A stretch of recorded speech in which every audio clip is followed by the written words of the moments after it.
Well, we're here in the Marshal's official home with Jenni Hoskins, the Chief Marshal. Welcome to the magazine, Jenni. Thank you, Paul. So how's it been, the event's virtually here now, how's it been organising the Marshals and getting everything in place? Well, it's gone pretty smoothly so far. I start always in July every year, and gradually I introduce all last year's players to see if they want all the Marshals to see if they want to come along. And from there on, it's pretty plain sailing at the beginning. Obviously, the office out here in Dubai trying to get as much publicity on it as they can, and they start to come through to me. So all been steady so far. We're just eager to get the show on the road now. Good stuff. So can you expand on actually what the role of a Marshal does? I mean, we all see them walking about the course, making people keep quiet and things like that, but is there more to it than that? Well, I see it that way. It's a really big commitment and a great responsibility. And I think, you know, when we come to introduce ourselves to new countries in the world, this is what they don't see first of all. I find now a lot of my Marshals really take it on board and they want to do a really good job. They're out there to build a relationship with the spectators and to build a relationship with each other as well. And they have to work very, very closely as a team. Yes, that's really important, I suppose. Right, yeah. So can you, is there like a code of conduct that you've got in place or anything like that? Yes, we have a Marshal's handbook that it gives a lot of detail in there on how we expect our Marshals to behave.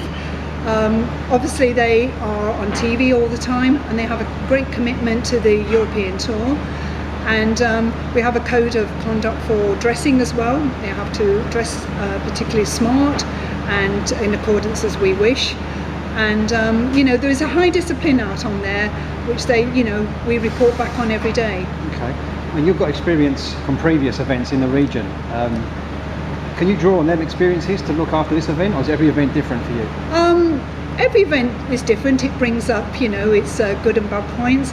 But I've done 10 years of this now, and I've learned along the way. And to be honest, I'm always learning because you just don't know what's going to happen. And I find it a great challenge for that reason. Completely. So how large is the team that you're managing? How many Marshals are there? We start off we end up with probably about 300. Some drift off towards the end because work commitments come into it, and over a period of time things change, family commitments, you know, sad things happen as well. Most Marshals come out of it because of a really strong commitment, but we'll probably end up with about 240 for the week. And is that across different age groups as well as different nationalities? And yeah, very much. I don't take anybody under the age of 16, mainly because they have to deal with spectators, and I don't find the maturity is there, and you know, they haven't got the strength to handle any situation that comes up. And I can go on till 70, 80 even. I've had some really old ones who just enjoy doing it, and I haven't put a stipulation on that yet. That's good. And most of the Marshals actually golfers, or there's golf fans? Is there a mixture there? There's a real mixture. A lot obviously are golf fans. A lot just get caught up with the hype that's going on around and they want to participate. And even from non-golfers, I get a lot of enthusiasm from them, and that's really what motivates everybody.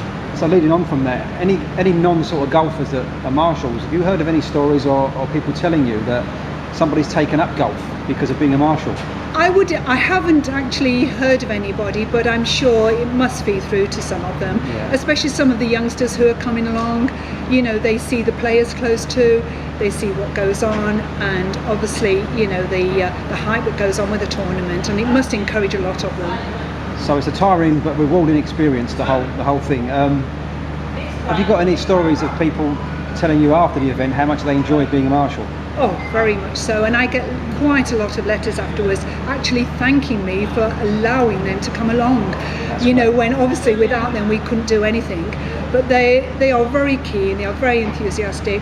We get lots of stories, some I don't want to hear, they might be quite scary, but I'd rather not listen to those, and I'm sure a lot get exaggerated when they get home, but good luck to them. And I think, you know, if they've come out and enjoyed themselves, I'm really happy. Well, okay then, well thank you for your time. We wish you all the best for the virtual events here now, so we wish you all the best for the next week.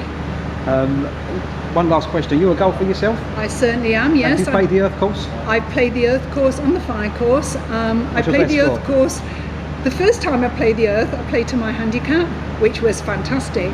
I'm still trying to struggle after that. I think the expectations come in now, which is usually in golf anyway. Yeah. But it's a lovely course. I love to get out there, and I'm looking forward to playing it again. So who do you think is going to win the DP World Tour Championship? Ooh, that's a tough one, isn't it? Having had Rory do so well, he's won the Race to Dubai already.